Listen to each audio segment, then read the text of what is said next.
Bonjour à tous et bienvenue dans cette vidéo ici, Hiroshi. Et dans cette vidéo, nous allons analyser les tweets de CZ de Binance à propos de Luna Classic.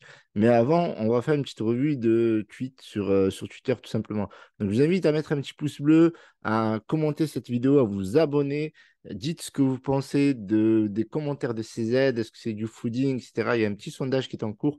Donc, je vous invite à me rejoindre sur Twitter et abonnez-vous. On est bientôt 24 000. Alors, hier, j'ai pas mal tweeté sur Shiba Inu, donc moi je crois toujours au projet. J'ai parlé aussi de l'UNC à 1 dollar dans une période qui est la plus pessimiste, on va dire, vu que les news ne sont pas très bonnes. Donc forcément, il y a beaucoup de haters et de mauvais commentaires. Mais ceci étant dit, j'y crois toujours. Je dis même que ce sera un voyage long et périlleux, mais c'est à la fois une aventure excitante et plein de rebondissements. Everything is possible. Nous sommes Lunatics, nous sommes Légion, la famille. Un sondage entre Shiba et Doge qui c'était un vote de dictateur. Là, je vous le dis, 88,7% contre 11,3%. Donc, Dogecoin de moins en moins populaire. Et pourtant, il y a eu quand même 230 votes. Alors, boycott Binance. Alors, moi, j'ai tweeté boycott Binance. Donc, c'est un tweet qui est de plus en plus tendance parce que les tweets de CZ ne sont pas très clairs. Ils ne respectent pas la volonté de la communauté. Il va à l'encontre de la philosophie de notre communauté Terra Rebels. Il ne valide pas la proposition qui a été votée 2 fois. Tout d'abord sur la 3568 et puis sur la 4793 et qui a été rajoutée à de nombreuses reprises sans la moindre réaction de CZ. Alors pourquoi il y a une CZ des Binance, une CZ des Binance, c'est pas mal ça, une CZ des Binance, voilà, une CZ dépendance. Je vais vous expliquer ça dans cette vidéo. Donc, l'étude de CZ à propos de l'UNC crée de la panique. J'ai tweeté ça il y a 1 heure. On pourrait presque parler de manipulation. Oui, parce que c'est vrai, il y a des tweets qui sont vraiment bizarres et on va décrypter tout ça. Mais avant, je vous invite à me rejoindre sur Twitter. Pensez-vous que CZ de Binance est en train de food le l'UNC et notre communauté Terra Rebelle? Oui, à 70,2%, 121 votes.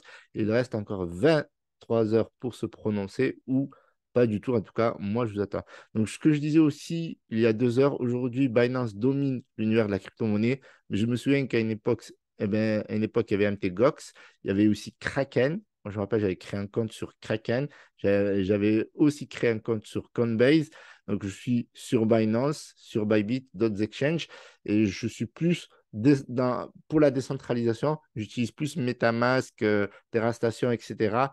que les exchanges aujourd'hui. Donc, moi, je vise plus la décentralisation, mais la majorité des utilisateurs sont encore centralisés. Pour moi, le cœur de la crypto-monnaie, c'est la décentralisation, parce que vous voyez, on a aujourd'hui un clash entre l'univers de la centralisation et la décentralisation, l'univers de la centralisation qui va absolument contrôler l'univers de la décentralisation. D'ailleurs, petit aparté, Binance à l'époque était décentralisé et aujourd'hui, vu qu'ils ont opté pour la régulation et la centralisation, eh bien, ils mettent quelques barrières avec la décentralisation, ce qui est plutôt paradoxal. Donc, on va regarder le marché rapidement. Donc, moins 1%, on a un Bitcoin voilà, qui descend en dessous des 19 000, Ethereum en dessous des 1300. On a aussi la majorité des tokens, à part le XRP qui est solide autour des 0,50 centimes.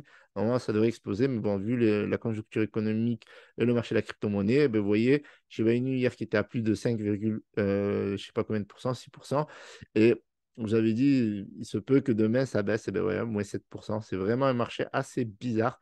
Ce qui peut monter aujourd'hui peut littéralement rebaisser le lendemain avec carrément une bougie de ravalement. Alors, on va regarder Terra parce que ça a beaucoup baissé aujourd'hui, moins 9,19%. On a pourtant eu un volume qui a augmenté de 19,57%. On a une capitalisation qui reste autour des 1,318 milliard.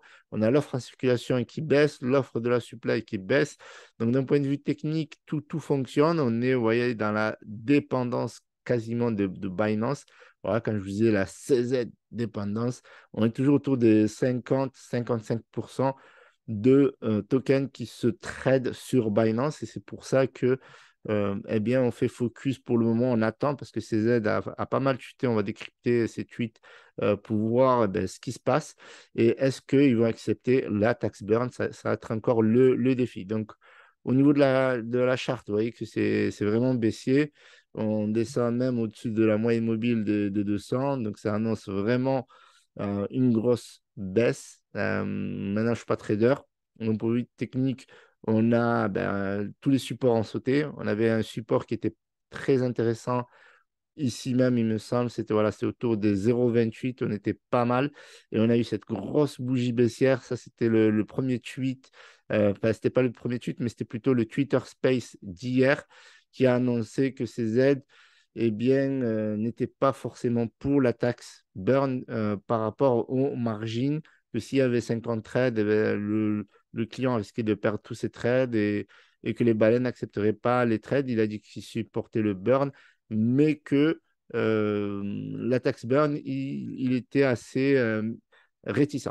Ceci étant dit, tout de suite après derrière, il a fait quelques propositions pour annoncer qu'on pourrait accepter la taxe burn sous certaines conditions. Donc, le marché a rebondi, pris ça de bonnes nouvelles. Et puis aujourd'hui, on a eu deux nouvelles.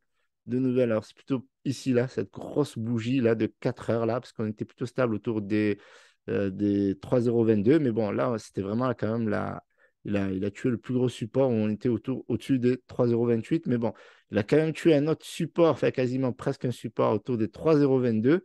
Et ça, c'est aujourd'hui. Donc, il y a Chris Lunsey qui a tweeté le seul moyen pour César de Binance de sortir de ce désastre est une déclaration officielle avec des excuses et l'annonce de la mise en œuvre permanente de la taxe de 1,2%. Donc, les tweets.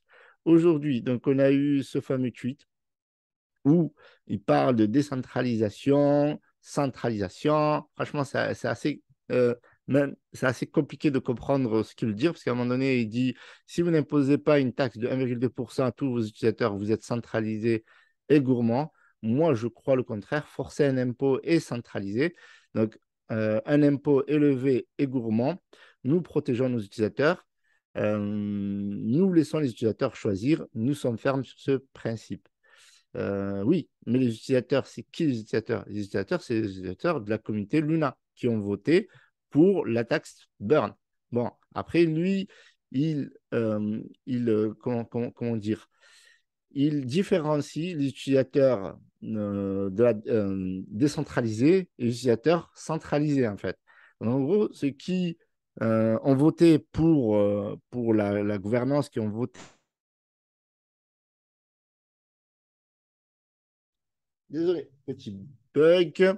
Donc, nous laissons nos utilisateurs choisir, nous sommes fermes sur ce principe. Il ajoute après, nous attendons à recevoir des attaques pour cela, mais nous restons transparents, impliqués et ouverts dans notre approche. Donc en gros, euh, il dit qu'il ne veut pas imposer cette taxe burn et que selon ces conditions, ça se passera. Pourquoi? Parce que il est contesté en de nombreuses reprises. Et là, il dit la communauté a voté à 2 fois, c'est passé. Et là, il dit nous laissons nos utilisateurs voter pour lui, déplacer Volume-C sur Binance pour participer. Donc, vous voyez que, en fait, il pense que les gens qui ont voté pour les différentes propositions, ben, c'est pas les gens de Binance. Moi, par exemple, j'ai des tokens sur Binance et j'ai des tokens sur TerraStation. Donc, on peut avoir les deux étiquettes, ça ne pose aucun problème. Mais lui, il veut les différencier, histoire d'aller dans son bon sens à lui. Sinon, cela revient un peu à laisser nos citoyens dans un pays voter pour des impôts dans un autre pays. Non. Donc, en gros, les gens qui ont voté pour la proposition, ouais, c'est exactement ça. C'est les gens qui ont voté dans un autre pays, celui qui est décentralisé, le pays de la liberté, vous voyez. Et celui qui n'a pas voté dans notre pays où c'est la centralisation, eh bien, il faut lui laisser aussi le droit de voter. Donc, il y a Lunsey Dao qui a tweeté inexact, nous voulons un vote de gouvernance équitable. Voilà. Parce que, en fait, ces aides, la proposition qu'il a émise, elle va dans son sens et dans le sens des baleines. Parce que ces aides, comme Emmanuel Macron un petit peu, ben, ils protègent les riches, voilà, entre guillemets. Et donc forcément, s'il laissait un simple vote de gouvernance, il sait très bien qu'on va gagner. Et il sait très bien que si on laisse les baleines décider, peut-être qu'elles n'accepteraient pas elles n'accepteraient pas la taxe burn. Et comme lui, il détient 35%, donc pour lui, il a gagné d'avance. Alors, du coup, il poursuit en disant équitable de la part des détenteurs de l'UNC sur Binance avec le décompte actuel visible transparent. Nous ne voulons pas d'un processus opt-in prétendant être raisonnable. Les détenteurs voteront pour l'imposition universelle. Ils n'accepteront jamais d'inégalité entre eux plus les autres. La chose la plus importante à savoir est que, comme votre CZ l'a écrit dans l'article 3 de ce dernier plan de Burn, certaines grandes baleines détiennent une grande quantité de l'UNC. Ils installent une barrière devant l'UNC. Ces baleines utilisent clairement l'UNC pour la manipulation. Voilà, donc c'est ça le problème. Mais aussi, on a Fatman. Donc, Fatman qui dit très vrai, la crypto concerne les marchés. Alors, Fatman, c'est un ancien lunatique, c'est quelqu'un qui a critiqué ouvertement Docon, qui dit qu'il a des trucs un peu comme les Anonymous, alors qu'il n'a rien du tout. Et voilà, c'est un gros hater, un gros foodeur. Et du coup, il réconforte CZ de Binance qui dit, mais ils ne se rendent pas compte, ça ne marchera pas. Les baleines ne commenceront pas avec une taxe de 1,2%. Donc, qu'est-ce qu'il en sait? Il n'en sait rien du tout. Et pourquoi il n'en sait rien du tout? C'est juste qu'il n'a pas envie d'appliquer la taxe burn à lui-même. Euh, et donc, ici, vous voyez que il y a eu 1 692 621 279 burn. Et si j'actualise, ben, vous verrez que juste depuis tout à l'heure, ça a changé. Donc, le burn augmente de jour en jour. Et ici, on a un taux qui se maintient au-dessus des 8,17%. Donc, c'est très bien. Donc, ça continue. Donc, il faudrait le off-chain pour accélérer. Donc, là, Vegas a tweeté: achèterez-vous du LUNC et sélectionnerez-vous l'option de taxe 1,2%. Et il a eu sur 12 359 votes, il a eu un oui à 88,5%. Je ne sais pas si vous vous rendez compte, les amis, mais franchement, mais vous avez besoin de quoi là pour comprendre que la communauté veut la taxe bonne? Et regardez Fatman, le hater il arrive: si vous souhaitez taxer les utilisateurs d'Exchange, vous devez interroger les utilisateurs d'Exchange. Quel intérêt d'interroger les utilisateurs de Twitter? Mais vous voyez, ça, franchement, ça c'est.